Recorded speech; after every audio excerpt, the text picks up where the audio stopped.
Maybe you're not indulging in the rosé wine trend yet, but I'm sure you've seen all of the social networking dedicated to the wine or the fact that rosé has its own month. Or maybe you've even noticed all the fun trends celebrating rosés, like shirts, books, even pool floats. But all of that novelty aside, let's pour a glass and indulge into some rosé knowledge to celebrate Rosé Month from our favorite wino, also known as a sommelier, Jackie Ish. Oh, well, Jackie, welcome back. Thank you. I'll own that wino. Wino? I'll Does own that work? that. Does that work? Well, what's working for us is rosé. It has seemed so popular, and we were talking a little bit earlier in the show about the history of it, but kind of break it down, because rosé, kind of a mixture, not as strong as a red wine. How would you, the professional, describe it? The easiest way and the most common way that rosé is made is it's just a minimal, as you can see, something like this, minimal skin contact.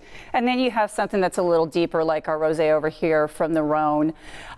You know, grape juice, as we were talking about, most grape juice is clear, and it's pressed, and it comes out clear. The longer you leave that skin contact, the darker the wine gets. That's where we get our, our Cabernets. And then these are all red wine grapes. This is made from Sangiovese.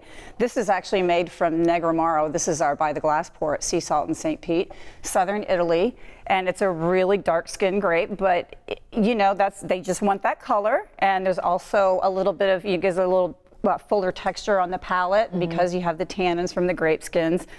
Without getting too complicated or too geeky, that's where the color comes from. And these all have signature colors. This Domaine Haute, which is from Provence, very pale. You've got a salmon color over here. And the winemaker every year kind of shoots for that signature color. So it really is, it's an art for sure. So they try to keep that color. And the biggest misconception is people assume that because it's pink that it's going to taste sweet. Yes, the American eye for sure. We think of that famous wine that became very popular in the 80s, and it was pink and it was sweet. Most rosés are dry, if not bone dry. These rosés from the south of France, bone dry. That's why I like them, because normally I steer away from white wine, go to red wine, but that's where I'm so obsessed with rosé these days. And I said earlier, and we were talking earlier about how typically rosé back a few years ago kind of was considered unsophisticated wine. And you say that as part of the reason how some rosés are made, which is kind of frowned upon.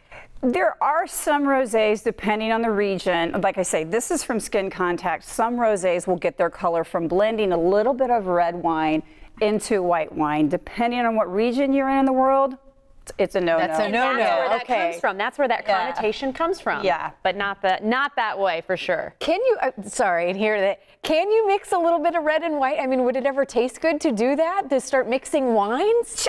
Most wines are blended anyway. I mean, a lot of the, for example, the reds you see from the Rhone, they can have up to 13 different grapes in there, and there are white wine grapes in there. Yet it's,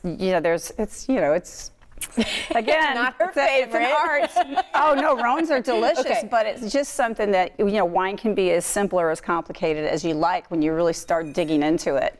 It's an eye-opener to see what winemakers have been doing. That's a good transition, because we're literally talking about opening and what your favorites. Segue. Yes. Let's open some. So we talk about this all the time about, you got to get the cork out of the bottle, you got to get the wine in the glass. And we have the waiter's corkscrew, which is, kind of the nemesis of a lot of people. That's the one that I use tableside. And that's what I use a lot of, and struggle with some of the more fancy kind, because that's a down and dirty until I saw this thing. This is super easy. This is called an asso, and it's two-pronged. Says her. It really is, and a lot of times you'll use this with a bottle that has an older cork that's a little more delicate, but you can use it with any cork, and you just kind of wedge it in.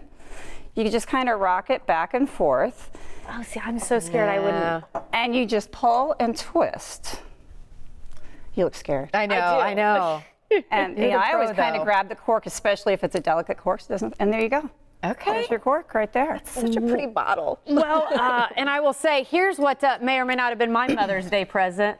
The good old electric wine openers. There you go. And I will say, this is I was actually almost making this too difficult when I first started.